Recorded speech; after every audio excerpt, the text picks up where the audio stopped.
விதவிதமான ஆடை ஆபரணங்களுடன் உங்கள் பண்டிகை நாட்களை ஒளிமயமாக கொண்டாட தீநகரில் உள்ள வேலவன் ஸ்டோர்ஸுக்கு வாங்க. தினமலர் நேயர்களுக்கு வணக்கம். இன்றைய நம்முடைய சிறப்பு நேர்காணலில் நம்மோடு இணைந்திருப்பவர் டெல்லியிலிருந்து மூத்த பத்திரிகையாளர் திரு சேகர் ஐயர் அவர்கள்.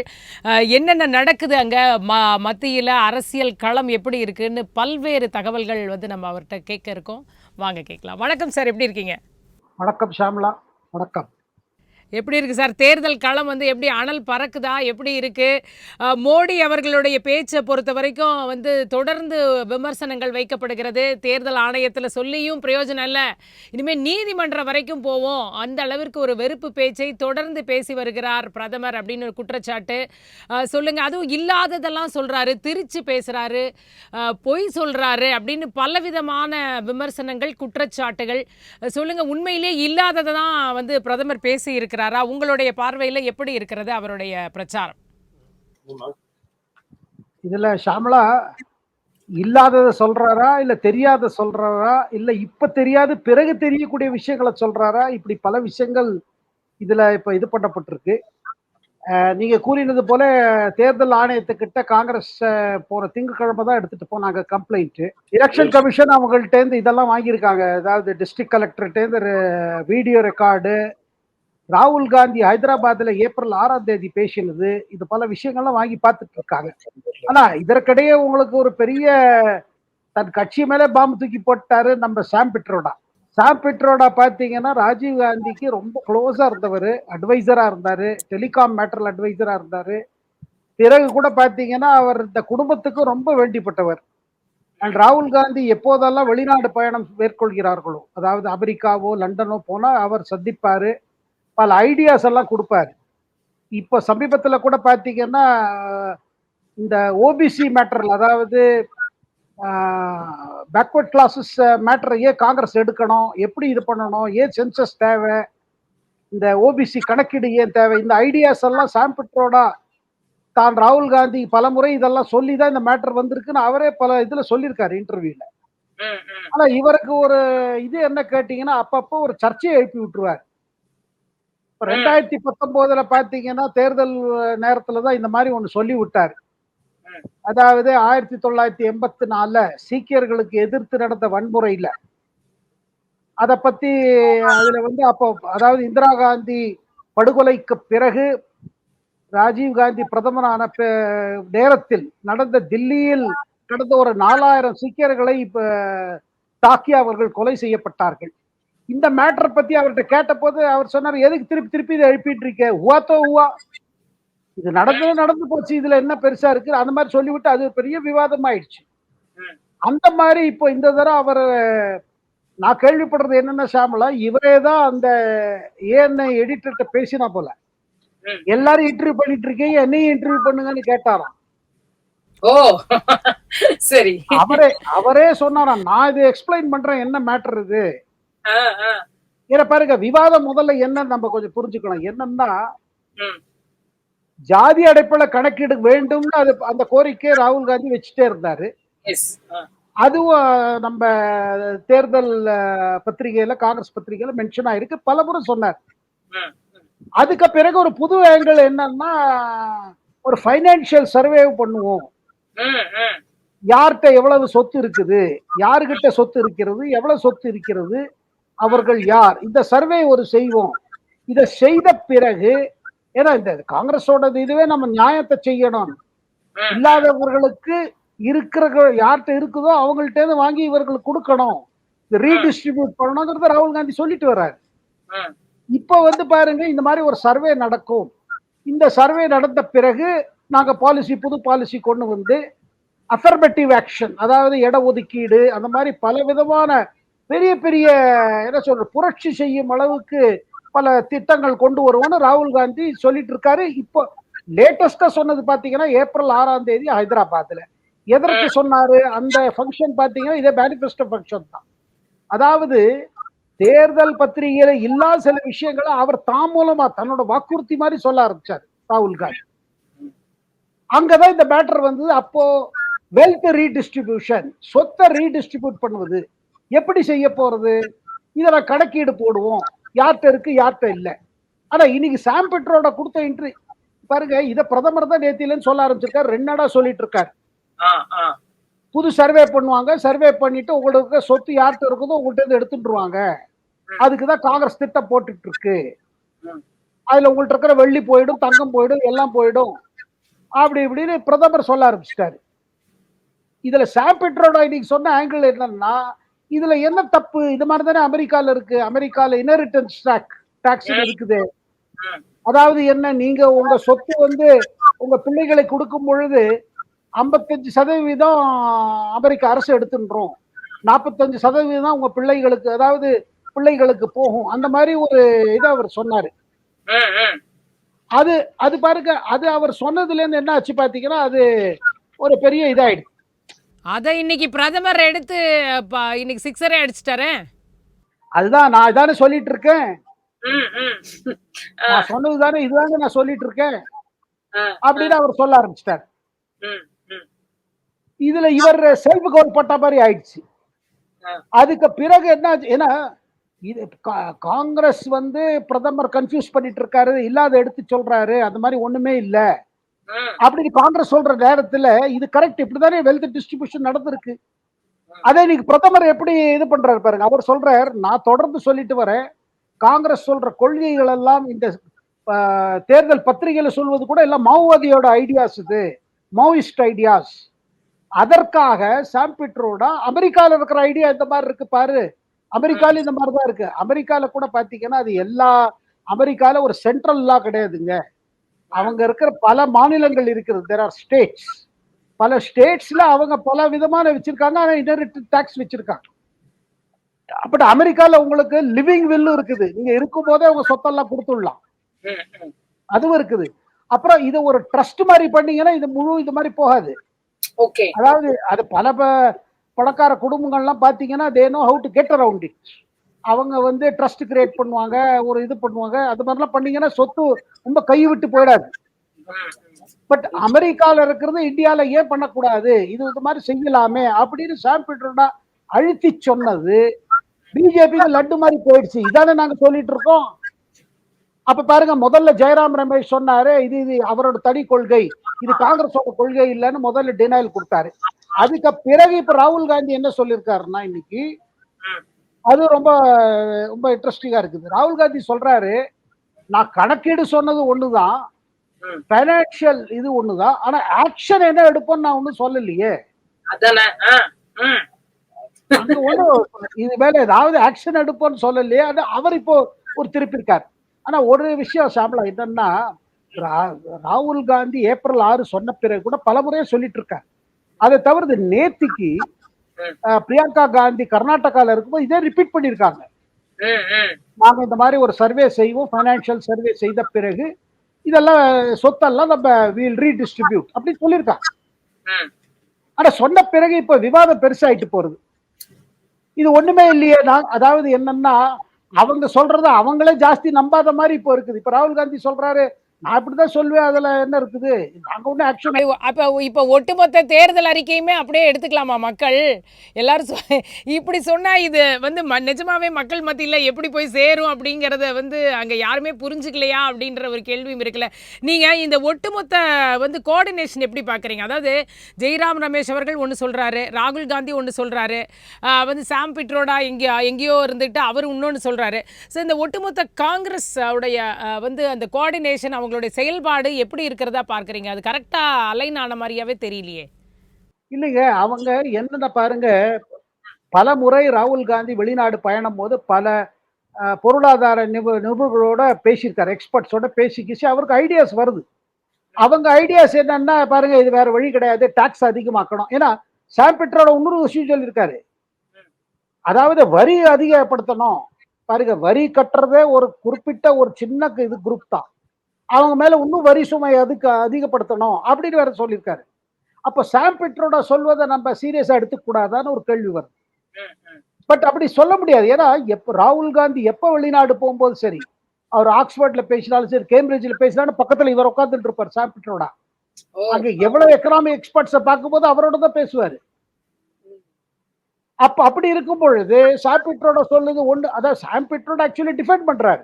ம், ம், ம். இதுல என்ன தவறு இந்த கான்செப்ட் கொண்டு வந்தா? சரி. அதாவது என்னங்க நான் ஷாம்லா 2-3 பாயிண்ட்ஸ் நான் எடுத்து சொல்ல விரும்புறேன். என்னன்னா, ம். பிரதமர் அப்படி பேசியிருக்கணுமா, பேசக்கூடாதா? அவர் அந்த மாரி சொன்னது கரெக்ட்டா? அது ஒரு பக்கம் இருக்கட்டும். இன்னொரு பக்கம் பாருங்க, நீங்க இந்த மேனிஃபெஸ்டோலயே ஒரு சில இது வருதுங்க. என்னன்னா, மேனிஃபெஸ்டோல 3 இடத்துல இந்த பாயிண்ட்ஸ் வருது. எந்த பாயிண்ட்ஸ் என்னன்னா, ஒண்ணு பாருங்க, அசெட்ஸ் எல்லாம் ரீடிஸ்ட்ரிபியூஷன் பண்ணணும்னு சொல்றாங்க. அதாவது நாட்டோட சொத்த, நாட்டுல இருக்கிற சொத்த நம்ம திருப்பி ரீடிஸ்ட்ரிபியூட் பண்ணணும். அதுல பாருங்க ஈக்விட்டி செக்ஷன் ஒண்ணு இருக்குது. அதாவது எல்லாருக்கும் எல்லா உரிமையும் கிடைக்கணும். அதுல சொல்லும்போது என்ன சொல்றாங்க, பாயிண்ட் 1ல வந்து அஃபர்மேட்டிவ் ஆக்ஷன். அதாவது ரிசர்வேஷனா இருக்கட்டும், கோட்டாவா இருக்கட்டும், சலுகைகளா இருக்கட்டும், இட ஒதுக்கீடா இருக்கட்டும், அது கட்டாயம் அதிகப்படுத்தணும். 2வது என்ன சொல்றாங்க, 50% சதவிகிதம் இப்ப இருக்கு பாருங்க சுப்ரீம் கோர்ட் போட்ட ஜட்ஜ்மெண்ட். இதை நம்ம ஏத்தணும். இது திமுகவோட மேனிபெஸ்டோலயும் சொல்லப்பட்டிருக்கு. ஆமா. பல எதிர்கட்சிகளும் சொல்லியிருக்காங்க 50% மேல ஏத்தணும். ஆல்ரெடி பாத்தீங்கன்னா பீகார்ல ஏத்தியாச்சு, 75% மேல தாண்டியாச்சு. ம். 3வது பாயிண்ட் என்ன வருது பாத்தீங்கன்னா பாயிண்ட் 3, அதாவது காங்கிரஸ் முழுமையாக செயல்படும் இந்த சிறுபான்மையர்களுக்கு முழு அட்வான்டேஜ் கிடைக்கிறதுக்கு எவ்வளவு சந்தர்ப்பங்கள் இருக்குதோ அது முழு அட்வான்டேஜ் எடுக்க காங்கிரஸ் முழுமையாக செயல்படும். ம். அதுல வந்து எதெல்லாம் செயல்படும், அது கல்வி திட்டமா இருக்கட்டும், இல்ல வேலை வாய்ப்பா இருக்கட்டும், இல்ல பப்ளிக் கான்ட்ராக்ட்ஸா இருக்கட்டும், இல்ல ஈவன் கேட்டேன்னா இந்த விளையாட்டு ஃபீல்டுல கூட நம்ம அதுக்கு அதிகமாக சிறுபான்மையர்களுக்கு ஒரு தனி இது தரணும், ஆப்பர்ச்சுனிட்டிஸ் தரணும் அப்படின்னு காங்கிரஸ் சொல்லுது. அதுல பாயிண்ட் 6 பாத்தீங்கன்னா அதே மேனிபெஸ்டோல என்ன சொல்லுதுன்னா, காங்கிரஸ்க்கு ஒரு பெரிய ஒரு ப்ராமிஸ் என்னன்னா, நாங்க சிறுபான்மையர்களுக்கு அதாவது ஃபேர் ஷேர் கிடைக்கும், ம். நியாயமான அளவுக்கு அவங்களுக்கு கிடைக்க வேண்டியது கிடைக்கும் அப்படின்னு ஒரு பாயிண்ட் சொல்லப்படுறது. இதுல அதெல்லாம் சொல்லிட்டு என்ன வருது பாருங்க, இதுதான் வந்து இது பிஜேபி என்ன சொல்றாங்க, நீங்க வந்து நேரடியா சொல்லுங்களேன், சிறுபான்மையர்களுக்கு கோட்டாவை அதிகப்படுத்த போறோம்னு. இட ஒதுக்கீடு சிறுபான்மையர்களுக்கு நாங்க தருவோம். அது புதுசு இல்லைங்க ஷாமலா. என்னன்னா இல்ல இன்னொன்னு பிரதமர் சொல்றாரு. அதாவது இவங்க தான் குறைக்கவே முயற்சி பண்ணாங்க. நாங்க தான் அத தடுத்தோம். இஸ்லாமியர்களுக்கான வந்து ரிசர்வேஷன் வந்து இவங்க வந்து குடுக்குறோம்னு சொல்லிட்டு இவங்க எஸ்சி எஸ்டில இருந்து பிடுங்கி தர பார்த்தார்கள். அத நாங்க தான் வந்து காப்பாத்தணும். நாங்க தான் அத தடுத்தோம் அப்படின்ற ஒரு விஷயத்தை சொல்றாரு. இன்னொரு ஒரு அந்த மேனிஃபெஸ்டோல இருக்கக்கூடிய விஷயம் இந்த தனிநபர் சட்டங்கள் பற்றிய ஒரு விஷயம் வருது. அது அத வந்து இப்ப வந்து ஷரியத் லாவோட கம்பேர் பண்றாங்க பிஜேபியில். அதை பத்தியும் ஒரு கிளாரிஃபிகேஷன் கொடுத்தீங்கன்னா நல்லா இருக்கும். இல்லைங்க, அதாவது கர்நாடகால பாருங்க தேர்தல் பத்திரிகை சொன்னாங்க, பர்சனல் லாஸ் தான், ஹிஜாப் போட்டுக்கலாம், மத்த இது அதாவது என்னென்ன அவங்களோட பர்சனல் லாஸ் இருக்கோ அதுதான் இருக்கும். ஏன்னா ஒரு பக்கம் இவங்க சொல்வது யூனிஃபார்ம் சிவில் கோட், ஒரே சட்டம் வரணும்னு, இன்னொரு பக்கம் இவங்க சொல்ல அது செய்வாங்க. இப்ப நீங்க கேட்டீங்க பாருங்க, 2009ல இருந்து காங்கிரஸ் வந்து 2009 மேனிஃபெஸ்டோல காங்கிரஸ் சொன்னாங்க, நாங்க வந்து அகில இந்திய அளவுல சிறுபான்மையர்களுக்கு இடக்கு ஒதுக்கீடு சரியா செய்வோம். அதாவது முஸ்லிம்ஸ்க்கு அது எப்படி செய்வோம்னா 27% ஓபிசிக்கு இருக்குது பாருங்க, அதுல நாங்க நுழைச்சு விட்டுருவோம் அப்படின்னு ப்ராமிஸ் பண்ணாங்க 2009ல. ஆனா 2000 அது அது அவங்க ப்ராமிஸ் பண்ண பிறகு பல முயற்சி நடந்தது. ஆனா கோர்ட்ல இருந்து உங்களுக்கு தடை இருந்தது. இப்ப பாருங்க ஆந்திர பிரதேஷ்ல ஒரு பைலட் ப்ராஜெக்ட் ஆரம்பிச்சாங்க. அதுல பாத்தீங்கன்னா அங்க 2004ல இருந்து 2010ல இதுல பாருங்க 4 தரம் அவங்க முயற்சி பண்ணாங்க இஸ்லாமியர்களுக்கு ரிசர்வேஷன் கொடுக்கறதுக்கு. ஆனா ஆந்திரா ஹைகோர்ட் அது தடை விதிச்சிட்டாங்க. காரணம், நம்ம இந்திய அரசியல் சட்டத்துல மத அளவுல நீங்க இது இட ஒதுக்கீடு கொடுக்க முடியாது. இட ஒதுக்கீடு நீங்க அதாவது schedule cost, schedule tribes and OBCs தான் தர முடியும். மத அளவில் ரிலிஜன் பேஸ்ட் ரிசர்வேஷனுக்கு இடம் கிடையாது அப்படின்னு ஆந்திரா ஹைகோர்ட்டும் சொன்னாங்க. அதுக்கு பிறகு சுப்ரீம் ஹைகோர்ட்டும் அதே தான் சொன்னாங்க. அதனால ஆனா கர்நாடகால ஒரு சட்டம் இருந்ததுங்க, அந்த சட்டத்தை பிஜேபி அரசாங்கம் வந்த உடனே அதை ரத்து செஞ்சாங்க. போன வருட தேர்தலில் காங்கிரஸ் சொன்னாங்க அது திருப்பி கொண்டு வந்துருவோம்னு சொன்னாங்க. இந்த காங்கிரஸ் 2023 அசெம்பிளி எலெக்ஷன்ஸ்ல 2023 மாநில தேர்தலில், சட்டசபை தேர்தலில் பிஜேபி இதே சொன்னாங்க, இந்த காங்கிரஸ் சொன்னாங்க நாங்க அதை திருப்பி கொண்டு வந்துருவோம். இப்ப பாருங்க, இப்ப என்ன விஷயம் என்னன்னா, நடுவில் யூபிஏவோட முதல் காலகட்டத்தில், அதாவது 2004ல 2009ல ரங்கநாத் மிஸ்ரா கமிஷன் வேற ஒண்ணு போட்டாங்க இந்த சிறுபான்மையர்களுக்கு எப்படி கொண்டு வருது. அதுல அவர் என்ன சொன்னாரு, ஒரு 10% கொண்டு வந்துருங்க அப்படி ரெக்கமெண்டே பண்ணாரு இந்த கமிஷன், அவர் தலைமையில் இருந்த கமிஷன். சரி, இவங்க பிஜேபி இதெல்லாம் வச்சுட்டு சொல்றது என்னன்னா, ஏதோ ஒரு முயற்சி நடந்துகிட்டே இருக்குது. இந்த முயற்சி வந்து ஸ்ட்ரெயிட்டா முன்னாடி சொல்ல மாட்டேங்கிறாங்க. இப்ப நாங்க 2009ல சொன்னது இப்ப சொல்லுது இல்ல. இல்ல, எனக்கு இதுல அடிப்படையில சிறுபான்மையினர்னா, நம்ம வந்து அதுல எங்கிருந்து அவங்க வந்து இஸ்லாமியர்களுக்கு மட்டும் சொல்றாங்களே, இது என்ன என்ன குறிப்பிட்ட அந்த காரணம் என்ன? இது எல்லா இன்டர்பிரேஷனும் இப்ப அத நோக்கி தானே இப்ப போகுது. ஒரு ஒரு குறிப்பிட்ட ஒரு மதத்தை சார்ந்தவர்களுக்கு மட்டும் தான் இது போற மாரி தான் ஒரு சிக்னல் காட்டுறாங்க. அப்ப இன்னொருத்தவங்களும் அதுல இருக்க தானே செய்றாங்க. அவங்களெல்லாம் இவங்க ஏன் விட்டுட்டாங்க அப்படின்ற ஒரு கேள்வியும், ஏன் இவங்கள மட்டுமே டார்கெட் பண்றாங்க அப்படின்ற ஒரு கேள்வியும் இதுக்குள்ள இருக்குல்ல? கட்டாயமா இருக்குது. அதுக்கு காரணம் பாருங்க, இப்ப இப்ப இருக்கிற இப்போ இமிடியேட் பிரசன்ட்ட பத்தி பேசும்போது என்ன தெரியுதுன்னா, ம், கர்நாடகா தேர்தல்ல அவங்களுக்கு அவங்க ஸ்ட்ராட்டஜி நல்லா ஒர்க் பண்ணிது. ம், நம்ம பர்ட்டிகுலர்லி முஸ்லிம் வோட்டர்ஸ் கிட்ட அவங்க வந்து இதெல்லாம் சொன்னபோது, இந்த ப்ராமிசஸ்லாம் பண்ணபோது முழுமையா அத அட்ராக்ட் பண்ண முடிஞ்சுது. ம், ம், அந்த அங்க உங்களுக்கு கர்நாடகால அதுக்கு குறைஞ்ச ஒரு 15% மேல இருந்தது. அந்த 15% மேல இருந்ததுனால பாருங்க, அது முழுமையா அட்ராக்ட் பண்ணிட்டாங்க. அதனால ஜனதாதள் செக்குலர் தேவகவுடாவோட கட்சி கொலாப்ஸ் ஆயிடுச்சு. ஏன்னா தேவகவுடா கட்சிக்கு ஜனதாதள் செக்குலருக்கு இஸ்லாமியர் ஓட்டும் கிடைக்கும், அவங்க ஒக்கலிங்க ஓட்டும் கிடைக்கும். ம், ம், ஆனா காங்கிரஸ் இந்த மாதிரி ஒரு அப்பீல் பண்ணி மைனாரிட்டிஸ், அதாவது இஸ்லாமியர்களை ஃபுல்லா நம்ம அவங்களோட ஃபுல் ஓட்டு அட்ராக்ட் பண்றதுக்கு எடுத்த முடிவு பாருங்க, கர்நாடகால பெரிய வெற்றி கொடுத்தது. நல்ல வெற்றி கிடைச்சது. அதுக்கு பிறகு காங்கிரஸ் தலைமையில யோசனை என்னன்னா, இந்த நம்ம திருப்பி சென்ட்ரல் ஸ்டேஜுக்கு வரணும்னா இந்த சிறுபான்மையர்கள் ஓட்டு எது வந்து காங்கிரஸ் கிட்ட முதல்ல இருந்தது, அதுக்கு பிறகு மற்ற சின்ன கட்சிக்கு போயிடுது. ரீஜனல் பார்ட்டிஸ், பிஜேபிக்கு போகல, ரீஜனல் பார்ட்டிஸ். அதுல யாரெல்லாம் வர்றாங்க? சமாஜ்வாதி பார்ட்டி உத்தரப்பிரதேசத்துல, நம்ம ராஷ்டிரிய ஜனதா தளம் பீகார்ல, அதாவது இப்போ அவங்க கூட்டணியில இருக்கிற கட்சிகள் தான். ம், ம், அவங்கள்ட்ட இருக்கிற முஸ்லிம் ஓட்ஸ் நமக்கு வரணும். ம், அதாவது கூட்டணியில இருந்துட்டு அதை சொல்றாங்க அவங்க. ம், அதனால்தான் பாருங்க இந்த கூட்டணியில இந்த பிரச்சனை இருந்துட்டே இருக்கு. இவங்க நம்ம பேஸ காலி பண்ணிட்டு அவங்க பக்கம் அட்ராக்ட் பண்ணிக்கிறாங்க. இல்ல காங்கிரஸோட மெயின் இது என்னன்னா, திருப்பி திருப்பி எதை புரிஞ்சுக்கணும் நான் ஷாம்லா, அவங்க நினைப்பது நம்ம ரிவைவல் ஆனோம்னா, பிஜேபிக்கு எதிர்த்துக்கு ரிவைவல் ஆனோம்னா உடனடியாக பிஜேபியை இங்க இறக்க முடியாது. ம், ஆனா மொள்ள இந்த செக்ஷன்லாம் நம்ம அட்ராக்ட் பண்ணிட்டோம். அந்த ரீஜனல் பார்ட்டிஸ் கிட்ட இருக்கிற பாருங்க, ம், சமாஜ்வாதி பார்ட்டியோ நம்ம ஆர்ஜேடியோ இவங்ககிட்ட இருக்கிற ஓட்டெல்லாம் நம்ம கிட்ட ஒன்னா வந்துருச்சுன்னா, அப்ப நம்ம தலித் ஓட்டு சேர்த்துடலாம், பழங்குடியினர் ஓட்டு நம்ம பக்கம் வந்துடும், இஸ்லாமியர்கள் ஓட்டு வந்துச்சுன்னா நமக்கு சைசபிள் ஆயிடும். அதெல்லாமே ஒரு 35% வந்துடும். அது வந்துருச்சுன்னா அப்புறம் பாக்கி இதை நம்ம பார்த்துக்கலாம். ம், இந்த கால்குலேஷன்ல தான் அவங்க போயிட்டு இருக்காங்க.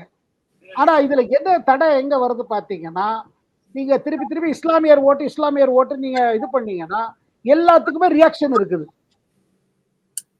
அதாவது பிஜேபி தலைவர்கள் என்ன சொல்லுவாங்க, நீங்க 15% இல்ல ஒரு 18% உள்ள ஒரு பர்டிகுலர் குரூப்பை இது பண்ணீங்கன்னா பாக்கி ஓட்டெல்லாம் வேற பக்கம் போலரைஸ் ஆகும். ம், ம், இத காங்கிரஸ் ஏன் புரிஞ்சுக்க மாட்டேங்கிறது? அண்ட் இந்த தடவை தொடர்ந்து ராகுல் காந்தி என்ன நினைக்கிறாருன்னா, இப்ப நாடை பத்தி ஒண்ணு பேச வேண்டாம், நாடு எப்படி முன்னேறும், எல்லாரும் எப்படி முன்னேறுங்கிற பேச்சு நமக்கு வேண்டாம். நம்ம இந்த குறிப்பிட்ட வகுப்புகளை பிடிச்சிட்டு நம்ம பண்ணோம்னா அவங்களுக்கு நியாயம் கிடைக்கல, அவங்களுக்கு அநியாயம் ஆயிருக்குது, அதுக்கு நியாயம் நம்ம தரப்போறோம், அதுக்காக சில முடிவுகள் எடுப்போம், இந்த மாதிரியே போயிட்டு வந்தோம்னா நம்ம ஒண்ணு இவங்களெல்லாம் இந்த சின்ன கட்சிகளோட இதெல்லாம் நம்ம சைடு வந்துடும். இப்போ ஆட்டோமேட்டிக்கா நம்ம ஒரு மெயின் ஆப்போசிஷனா வந்துட்டே போவோம்.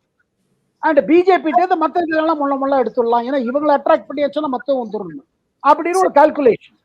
ம், அதுலதான் இங்க பாருங்க பிரேக் வைக்க முடிவு பண்ணியிருக்காரு பிரதமர். ம், ம், ம்.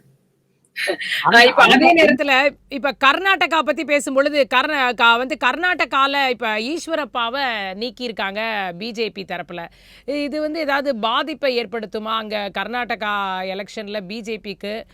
அங்க ஏற்கனவே கொஞ்சம் வந்து உள்ளுக்குள்ள நிறைய வந்து ஒரு பூசல்கள் இருக்கிறதா, ஒரு பிளவு இருக்கிறதா சொல்லப்படுகிறது பிஜேபிக்குள்ள. அதை பத்தி வந்து நீங்க அந்த களத்தை எப்படி பார்க்கறீங்க? கர்நாடக களம் இல்ல அப்படியே தான் இன்டாக்டா இருக்கா ஓட்ஸ் பிஜேபிக்கு? இப்ப நிலைமை எப்படி இருக்கிறதா பார்க்கறீங்க? இல்லைங்க, பாருங்க, முதல்ல பிஜேபி இந்த தடவை பிஜேபி இந்த கர்நாடகா மாநில தேர்தலில் பெரிய டிஃபீட்டுக்கு பிறகு அவங்க ஒரு புது அலைன்ஸ் பண்ணியிருக்காங்க. இந்த தடவை பாத்தீங்கன்னா ஜனதாதள் செக்குலர் தேவகவுடா கட்சியோட அலைன்ஸ் பண்ணிட்டாங்க. அதாவது பிஜேபிக்கு பெரும்பாலும் இருக்கிற சப்போர்ட் லிங்காயத் சமுதாயம், அந்த லிங்காயத் சமுதாயத்தோட ஒக்கலிக சமுதாயம் ஒன்னா சேர்ந்துருச்சு.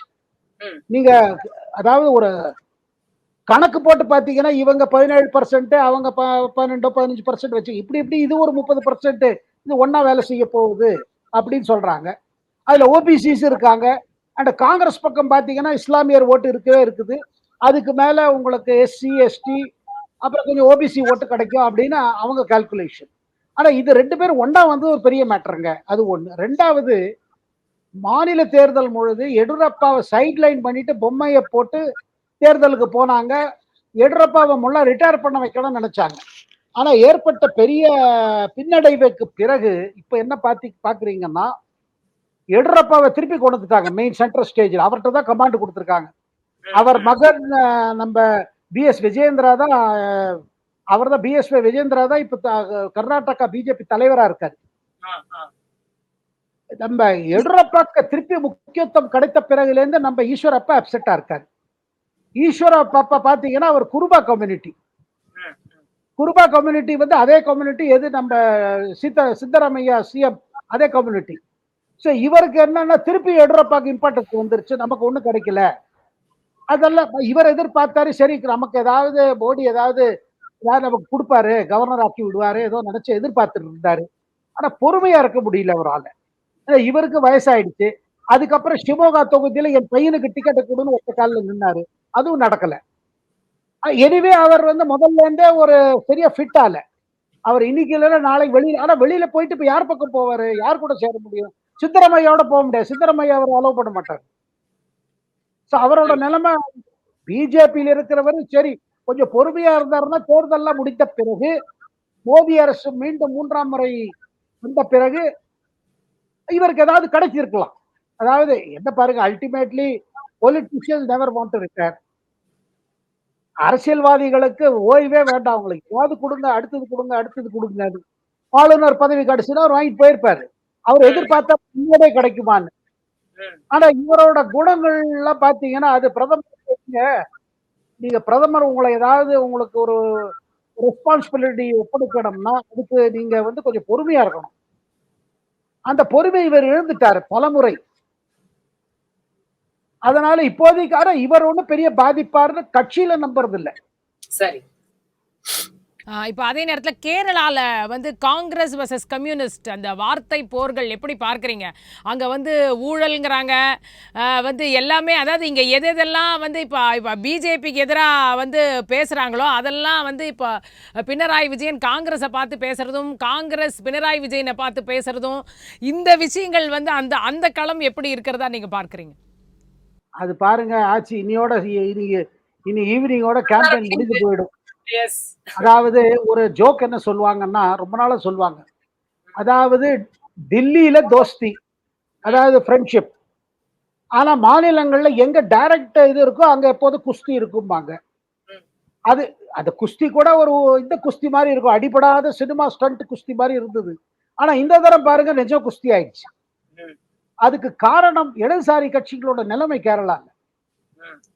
இப்ப பினராயி விஜயன் கேரளா முதல்வர் என்ன நினைக்கிறாருன்னா, இந்த தரம் நம்ம வந்து ஏன்னா 2019 மார்க்சிஸ்ட் கட்சிக்கு ஒரு சீட்டு தான் கிடைச்சது, அந்த ஃப்ரண்ட்டுக்கு ஒரே ஒரு சீட்டு தான், பாக்கி எல்லாமே காங்கிரஸுக்கு போயிடுச்சு. அது ரிப்பீட் ஆகக்கூடாதுன்னு சொல்லிட்டு அவர் எடுத்த உடனே அவர் ராகுல் மேல தாக்க ஆரம்பிச்சாரு. ஏன்னா அவரோட நிலைமையும் கொஞ்சம் சரியில்லை. ஏன்னா பாருங்க 2019 லோக்சபால பெரிய இழிவு ஏற்பட்ட பிறகு 21 ஒரு பெரிய மேஜிக் பண்ணி அவர் காமிச்சாரு. திருப்பியும் 2ஆம் முறை பேக் டு பேக் உங்களுக்கு மார்க்சிஸ்ட் கவர்மெண்ட் வந்து கேரளா. ஆனா இப்ப தொடர்ந்து இப்ப என்ன நிலைமை என்னன்னா, இப்போ வந்து கேரளாவில் இருக்கிற 20 பாராளுமன்ற தொகுதியில பிஜேபி ஒரு ஃபேக்டரா வந்துருச்சு. இந்த ஃபேக்டர் வேற மார்க்சிஸ்டோட பிளான்ல எப்படி எஃபெக்ட் பண்ணும்? அதனாலயே பாத்தீங்கன்னா டைரக்டா அட்டாக் ஆரம்பிச்சுடுத்து இவங்க மேல. யார் மேல? ராகுல் காந்தி மேல. இவர் எதுக்கு இங்க வயநாடுல இருந்து நிற்கிறாரு? அவர் சிட்டிங் எம்பி. ஆனா நீங்க ஏன் இங்க நிற்கிறாரு? அங்க போயிருக்கணும், அமேட்டி போயிருக்கணும் அப்படின்னு இடதுசாரி கட்சிகள் எல்லாரும் ஆரம்பிச்சாங்க. அதுக்கு ராகுல் காந்தி பதில் என்ன சொன்னாரு? இவங்க பினராயி விஜயன் மேல இவ்வளவு ஊழல் புகார் இருக்குது, தங்க கடத்தல், அது இது, ஏன் நம்ம பிரதமர் மோடியோட அரசு ஏன் இவர் மேல நடவடிக்கை எடுக்கல? ஒண்ணுமே, அதனால இவங்களுக்குள்ள ஒரு தோஸ்தி இருக்குது அப்படின்னு அவர் கிளம்பிட்டார். அததான் சொல்றேன். ரொம்ப டிஃப்ரெண்ட்டான ஒரு காம்பினேஷன்ல அங்க வந்து களம் இருக்கிறத பார்க்க முடியுது. இப்ப ராஜஸ்தான்ல இந்த ராஜ்புத்ராஸோடைய ஒரு எதிர்ப்பு அப்படிங்கிறது வந்து இந்த தடவை பிஜேபிக்கு இருக்கிறத பார்க்குறோம். இது அந்த இதில் களத்தில் எதிரொலிக்குமா? இந்த தேர்தல் முடிவுகளில் இது எதிரொலிக்குமா? அதை எப்படி நீங்கள் பார்க்குறீங்க? இல்லைங்க, இது எனக்கு ஏதோ ரொம்ப ஃபேப்ரிகேட்டடா தெரியுதுங்க. அதாவது தொடர்ந்து பாருங்க, இந்த முதல் கட்ட தேர்தல்ல இதை சொல்லிட்டே இருந்தாங்க. அதாவது வெஸ்டர்ன் உத்தரப்பிரதேஷ்ல ஜாட்டு அப்செட்டா இருக்காங்க, ஏன்னா அவங்களுக்கு கேண்டிடேட்ஸ் நிறைய கிடைக்கல. பிறகு ராஜ்புட் அப்செட்டா இருக்காங்க, அவங்க ஏன்னா general V K Singh, army general V K Singh அமைச்சர், அவருக்கு திருப்பி ரீநாமினேட் பண்ணல காசியாபாத்ல இருந்து, அதனால அந்த சமுதாயம் அப்செட்னாங்க.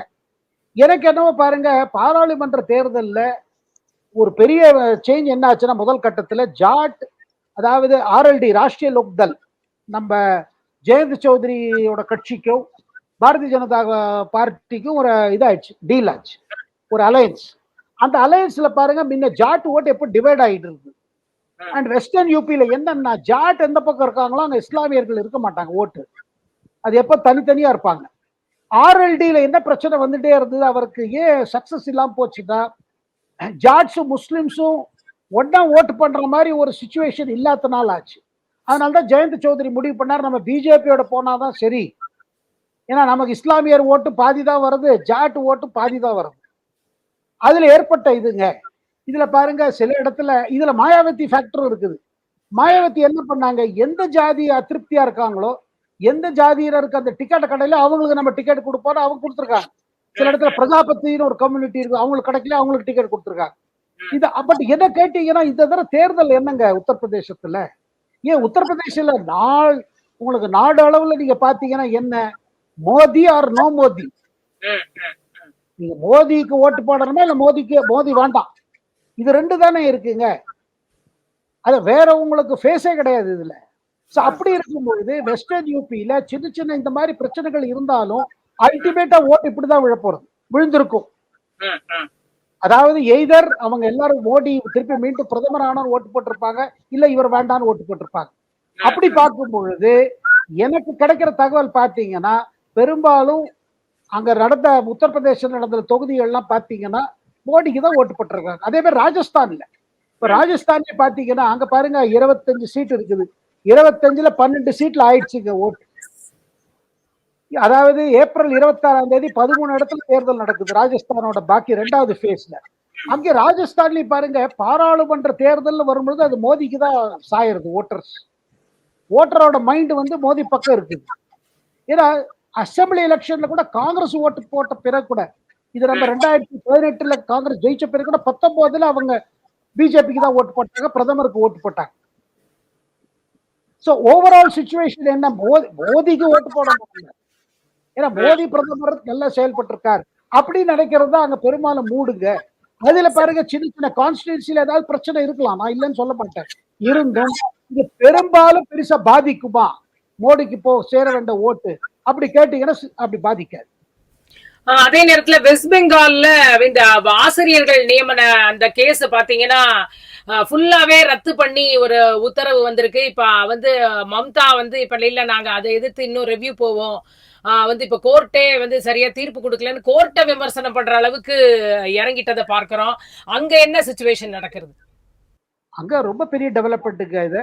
இந்த கேஸ்ல தான் பாருங்க, வீட்டுல இருக்கிற சொத்தெல்லாம் வித்து பிரைபு கொடுத்து அவங்க டீச்சர் உத்தியோகத்துக்காக போட்டாங்க. அதுல பாருங்க, போன வருடம் நீங்க பார்த்துப்பீங்க, இடி ரெய்ட் எல்லாம் ஆச்சு. அதுல பார்த்தா சாட்டர்ஜின்னு ஒரு முன்னாள் கல்வி அமைச்சர் வீட்டுல இருந்து 51 கோடி ரூபாய் கேஷே கிடைச்சது. அந்த கேஸ் எல்லாம் இது கனெக்டட். என்ன கேட்டீங்கன்னா, மமதாக்கு இந்த தரம் பாருங்க, சந்தேஷ்கலி சம்பவம் பத்தி நம்ம பேசினோம். அடுத்து இந்த மேட்டர், இதுல பாருங்க, இந்த 24,000 பேர்ல ஒருத்தருக்கு வேண்டி கோர்ட் சொல்லியிருக்கு அவங்க வேலையில கண்டினியூ பண்ணிட்டோம், ஏன்னா அவங்க கேன்சர் சர்வைவர். பாக்கி எல்லாரையும் இது பண்ண சொல்லிட்டாங்க, சம்பளத்தையும் திருப்பி சொல்லியிருக்காங்க.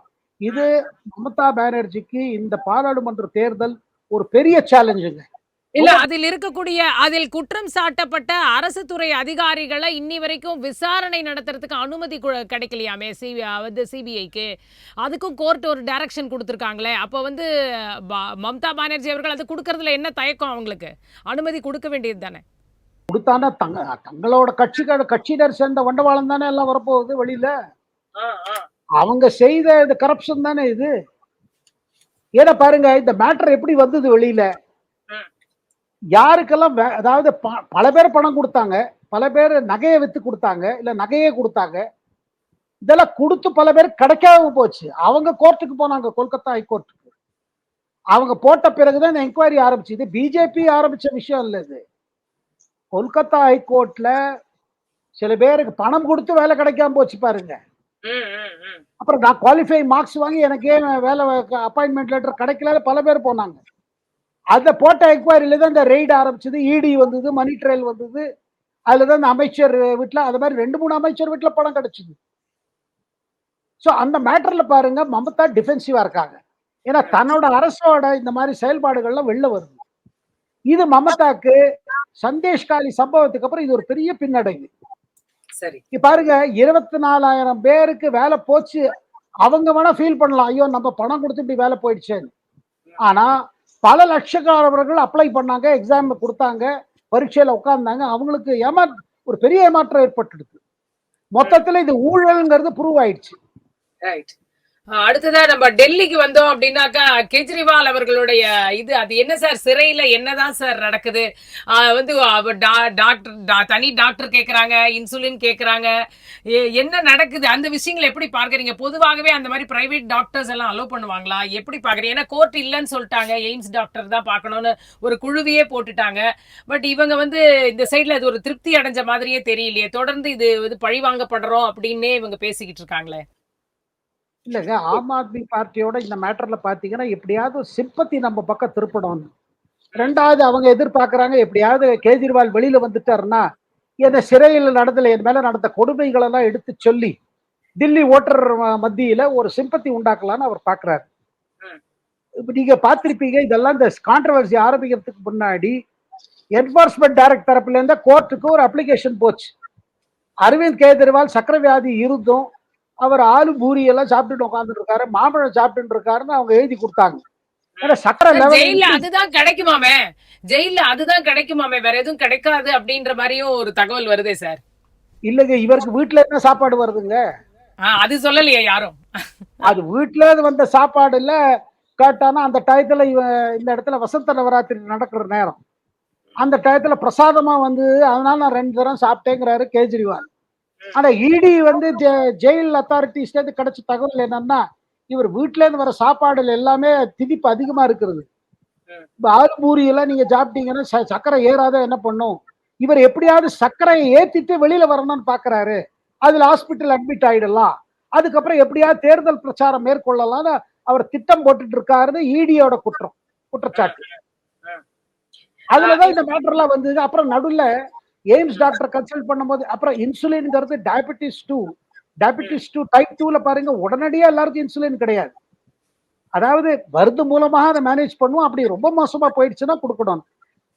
அதனாலதான் எய்ம்ஸ் போர்டு என்ன சொன்னாங்க, இவ்வளவு லெவலுக்கு மேல போச்சுன்னா நீங்க கொடுத்துருங்க, 280 மேல போச்சுன்னா கொடுத்துருங்க சொல்லிட்டாங்க. அதே மாதிரி இன்சுலின் கொடுத்துட்டாங்க. பட் இது பின்னல இருக்கிற ஸ்ட்ராட்டஜி என்ன பாத்தீங்கன்னா, ஆம் ஆத்மி தலைவர்கள்லாம் எப்படியாவது இவர் மேல ஒரு சிம்பத்தி வரணும். இப்ப பாருங்க, கேஜ்ரிவால் மனைவி சுனிதா கேஜ்ரிவால் அவங்க இப்ப டோட்டலி 100% ஆயிட்டாங்க. எனக்கு இனிமே அரவிந்த் கெஜ்ரிவால் அரசியல் அவ்வளவு சுலபமா பண்ண முடியும் எனக்கு தெரியல. இந்த பாருங்க, இப்ப ராஞ்சி போனாங்க, சுனிதா கேஜ்ரிவால் எதிர்கட்சிகள் இதுல பார்ட்டிசிபேட் பண்ணாங்க. ஏன்னா அவர் கேஜ்ரிவாலும் விரும்ப மாட்டேங்கிறாரு, கட்சியில வேற யாராவது தன் இடத்தை பிடிச்சுக்கணும். யாருக்காவது நம்ம சந்தர்ப்பம் கொடுத்து நீங்க பாத்துக்கோங்கன்னா அவங்க பிடிச்சுருவாங்க கட்சியை. அதனால யாரையும் விடல. அவரு முதல்வர் பதவியிலிருந்து ராஜினாமா செய்யல. ஆனா அவர் என்ன எதிர்பார்க்கிறாரு, சிம்பத்தி வரணும், சிம்பத்தி வரணும். நமக்கு சிம்பத்தி வந்தாதான் ஆம் ஆத்மி பார்ட்டிக்கு இதுவா இருக்கும். ஆனா சிம்பத்தி வருமா? அதுதான் ஒரு பெரிய கேள்வி. ஆனா இப்ப பாருங்க, மே 7ஆம் தேதி வந்து தள்ளி போயிட்டாரு. மே 25 டெல்லியில தேர்தல். இவங்க கால்குலேட் பண்றது இதுக்கு முன்னாடி வெளியில வந்துட்டு கேம்பெயின் பண்ணி நமக்கு சிம்பத்திக்கு ஏதாவது வழி பண்ணிக்கலாம். அந்த சிம்பத்தி என்ன, டெல்லி மக்களுக்காக மின்சாரத்துல மின்சாரம் இது சீப்பா கொடுத்தது, நம்ம கிளினிக் மொஹல்லா கிளினிக் இருந்தது, பள்ளிக்கூடம்லாம் நல்லா நடத்தினோம், எல்லாம் பண்ணோம். ஏன்னா திருப்பி திருப்பி இதே அச்சீவ்மெண்ட் தான், புதுசு ஒன்றும் கிடையாது. இதுதான் அவங்க இதை செய்தா அதை செய்தா. ஆனா மக்கள் நான் என்ன ஃபீல் பண்றேன் ஷாம்லா, பெரும்பாலும் அரசியல்வாதிகள் சிறையில் மாட்டிக்கொண்டால், அது ஊழல் குற்றச்சாட்டில் மாட்டிக்கொண்டால், பெருமளவுக்கு அவங்களுக்கு ஒன்றும் சிம்பதி வர மாதிரி எனக்கு தெரிய மாட்டேங்குது. நிச்சயமா, நிச்சயமா இல்லதான். அது இல்லதான். பொதுமக்கள்ட்ட பரவலா அத பார்க்க முடியல தான். அத வந்து எல்லா இடத்துலயும் அது வந்து எல்லா மாநிலத்துக்குமே பொருந்தும்னு வச்சுக்கோங்களேன். யாரையுமே மக்கள் அந்த மாதிரி பார்க்குற மாரி தெரியல. அந்த நிலை மாறி தான் இருக்கு. அந்த சிம்பத்தின்னு நினைக்கிறதெல்லாம் இனிமே ஒர்க் அவுட் ஆகுமான்றது ஒரு பெரிய கேள்வி தான். இப்ப அதே நேரத்தில இப்ப ஒட்டுமொத்தமா நிறைவு கேள்வியா அது வச்சுக்கோங்க. அதாவது இப்ப மோடி அவர்கள் வந்து 10 ஆண்டுல எதையுமே செய்யல. அதனால தன்னுடைய சாதனைகள அவரால சொல்ல முடியல. அத காரணமாக தான் இந்த மாரி விஷயங்கள் எல்லாம் அவர் கையில எடுத்துட்டு காங்கிரஸ் மேனிஃபெஸ்டோவ உத்து பார்த்துக்கிட்டு இப்ப என்னென்னத்தையோ கண்டுபிடிச்சு அவரு சொல்லி மக்களை திசை திருப்புறாரு அப்படின்னு ஒட்டுமொத்தமாக அனைவருமே எல்லா அந்த அந்த கூட்டணி அந்த ஒட்டுமொத்த கூட்டணியிலிருந்தும் ஒரு பெரிய ஒரு குற்றச்சாட்டு வைக்கப்படுகிறது. உண்மையிலாவே வந்து பிஜேபி தன்னுடைய வியூகத்தை மாற்றி அமைத்துக் கொண்டிருக்கிறதா? முன்னாடி அவர் வளர்ச்சின்ற விஷயங்களை உத்தரவாதம்ன்ற விஷயங்களை பேசிக்கிட்டு இருந்தவர் இப்போ டோட்டலா இப்போ இந்த சைடில் வந்து இவங்களை எடுத்துக்கிட்டு இவங்களை பற்றியே இவர் பேசுறது அப்படிங்கிறத அந்த வியூகத்தை மாற்றி அமைத்திருக்கிறதா இந்த 2வது கட்ட தேர்தலில் பிஜேபி? இல்ல, எனக்கு கிடைக்கிற தகவல்ல பாத்தீங்கன்னா முதல் கட்டத்துல ஒரு பெரிய பின்னாடி வரைந்த மாதிரி எனக்கு தகவல் கிடையாது. கட்சியில மேல் இடத்துல அந்த மாதிரி ரொம்ப மோசமா போயிடுச்சு, அதனால்தான் இதை செய்யறான். அதை தவிர்த்து இன்னொரு ஷாம்லா, பொய் பிரச்சாரம்னு வரும் பொழுது கடந்த 1.5 மாசமா ஒரு பிரச்சாரம் நடந்துட்டு இருக்கு எதிர்கட்சிகள் தரப்புல. அதாவது இந்திய அரசியல் சட்டத்தை கம்ப்ளீட்டா மாத்திடுவாங்க, இட ஒதுக்கீடிய அபாலிஷ் பண்ணிடுவாங்க, யாருக்குமே ரிசர்வேஷன் இருக்காது, யாருக்கும் கோட்டா இருக்காது அப்படின்னு ஒரு இது பிஜேபி திட்டம் வச்சிருக்காங்கன்னு அது சொல்லிட்டு பிரச்சாரம் பண்றாங்க. அதுதான் பிரதமர் சொன்னார், ஐயோ அரசியல் சட்டத்தை எங்க மாத்துவேன்னு நாங்க சொன்னோம், அது கோட்டாவை எண் பண்ணுவோம்னு எங்க சொன்னோம். எப்போ ஓபிசி எம்பிஸ் மேக்சிமம் பிஜேபியில இருக்காங்க, எஸ்சி எஸ்டி எம்பிஸ் மேக்சிமம் பிஜேபியில இருக்காங்க, இந்த மாதிரி நாங்க சொல்லாத ஏன் நீங்க சொல்லிட்டு போறீங்க? ஏன்னா இது பிரியங்கா காந்தி நேத்தி கூட சொல்லியிருக்காங்க கர்நாடகால, இனி கேரளத்திலும் சொல்லியிருக்காங்க, பிஜேபி வந்ததுன்னா இட ஒதுக்கீடு போயிடும், பிஜேபி வந்ததுன்னா எல்லாத்தையும் மாத்தி போடுவாங்க, இந்திய அரசியல் தட்டு தூக்கி போட்டுருவாங்க. அதாவது என்னங்க, இப்ப என்ன பாயிண்ட் என்னன்னா, ஒரு விஷயத்தை இல்லாத பெருசா சொல்றாங்க, அதோட இதுதான் கவுண்டர் அட்டாக் நான் ஃபீல் பண்றேன். பாருங்க, நீங்க இவ்வளவு சொல்லும் போது சரி நாங்களும் உங்களோட இப்படி சொல்லலாமே. அதே மாதிரி இந்த முகேஷ் தலாலோடைய வெற்றி அது வந்து ஏற்றுக்கவே முடியாது. அங்கே வந்து இது மேட்சை ஃபிக்ஸ் பண்ணியிருக்காங்க, மேட்ச் ஃபிக்ஸிங் நடந்திருக்கு அப்படின்னு ஒரு ஒரு ஒரு தொடர்ந்து இந்த விஷயமும் வெளியில் வருது. அதாவது முதல் எம்பி தேர்வாயிட்டார் ஆல்ரெடி பிஜேபியிலேருந்து, அதையும் ஏற்றுக்கொள்ள முடியாத ஒரு இடத்துல இப்போ எதிர்கட்சிகள் குற்றம் சாட்டுறாங்களே, அதை பொறுத்தும் சொல்லிட்டு நம்ம முடிச்சுக்கலாம் சார். இல்லை கரெக்ட் ஷாம்லா, அதுக்கு காரணம் யாரு? காங்கிரஸோட நிலைமை இருக்கு பாருங்க, செட்டப் குஜராத்தில் ரொம்ப மோசமா இருக்குது. அந்த அப்ப முன்னாள் தலைவர் இருந்தார் பாருங்க அஹமத் பட்டேல், அவரோட மறைவுக்கு பிறகு அங்க கட்சியை கண்ட்ரோல் பண்றதுக்கு ஆளே கிடையாது, பார்ட்டி கம்ப்ளீட்டா டவுன் ஆயிடுச்சு, அண்ட் ஆர்கனைசேஷன்ல ரொம்ப வீக்கா இருக்குது. அதனால பாருங்க, முதல்ல லிஸ்ட்ல பேர் கொடுத்தாங்க, அகமதாபாத் ஈஸ்ட் காங்கிரஸ் கேண்டிடேட் ரோஹன் குப்தான்னு ஒருத்தர் கொடுத்தாங்க. அவர் ஒரு டயத்துல ராகுலுக்கு நெருங்கிறவா இருந்தாரு, பேர் வந்த பிறகு நான் கண்டெஸ்ட் பண்ண மாட்டேன்ட்டாரு. என்னடானா என் கட்சிக்காரங்களை என்ன தோக்கடிச்சிருவாங்கன்னு டிக்கெட்டை கொடுக்கும் போது வேண்டாம்னு சொன்னாரு. இந்த இடத்துல டிக்கெட் வந்த பிறகு இவர் பாருங்க, ஒரு கார்பரேட்டர் எம்எல்ஏவானுக்கு கண்டெஸ்ட் பண்ணது கிடையாது, எதுவும் கண்டெஸ்ட் பண்ண கிடையாது, ஸ்ட்ரெயிட்டாவே அவரை லோக்சபா கொடுத்தாங்க கண்டெஸ்ட் பண்றதுக்கு. அவர் என்னடானா 3 பேரை கொண்டு வர்றாரு ப்ரொபோசரா, அந்த 3 ப்ரொபோசரும் இவர் உறவுக்காரங்க. அவங்க அப்புறம் என்னடானா தலைவர் ஆயிடுறாங்க, அவங்க முன்னாடி வரமாட்டேங்கிறாங்க. அதாவது காங்கிரஸ் கட்சிக்குள்ள இருக்கிற பிரச்சனைகள் இருக்கும் பொழுது அப்ப பிஜேபி ஏதோ விதத்தில் இந்த அட்வான்டேஜ் எடுக்கிறாங்க. அதை தடுக்க முடியாத நிலைமையில ஏன் காங்கிரஸ் இருக்குது? ஏன் நீங்க கொடுக்குற கேண்டிடேட் பேர் கொடுக்குறீங்க, லோக்சபால அவங்க பேர் அனௌன்ஸ் பண்றீங்க கேண்டிடேட், அவங்க இல்ல நாங்க நிற்க மாட்டோம் அப்படிங்கிறாங்க. அப்ப என்ன தெரியுதுன்னா, குஜராத்ல காங்கிரஸுக்கு ஒரு கிரைசிஸ் இருக்குது. என்ன மாதிரி கிரைசிஸ்னா லீடர்ஷிப் கிரைசிஸ். இந்த கிரைசிஸை சால்வ் பண்ணவே இல்லை, அவங்க அட்டென்ஷனே கொடுக்கல, அது பெருசாயிடுச்சு. இந்த தேர்தலுக்கு பிறகு, மாநில சட்டசபை தேர்தலுக்கு பிறகு, எங்க பிஜேபிக்கு ரொம்ப அமோக வெற்றிக்கு பிறகு காங்கிரஸ் ஆர்கனைசேஷன் இருக்கு பாருங்க, அது கம்ப்ளீட்டா டிஃபெக்ட் ஆயிடுச்சு. அதுதான் இதை காமிக்கிறது. அதுக்கு ஒண்ணு இவங்க ஒன்றும் ஆக்ஷனே எடுக்கல. ஸோ இதுதான் இப்போதைய நிலைமை. நம்ம இன்னும் அடுத்த கட்ட தேர்தல் போது மீண்டும் வந்து சந்தித்து இன்னும் பல வந்து தகவல்களையும் பல செய்திகள் குறித்து நம்ம பேசலாம். இன்றைக்கு இவ்வளோ நேரம் எங்களோட பேசினதுக்கு மிக்க நன்றி சார். வணக்கம். மீண்டும் மற்றொரு நிகழ்ச்சியில் சந்திக்கலாம். நன்றி, வணக்கம்.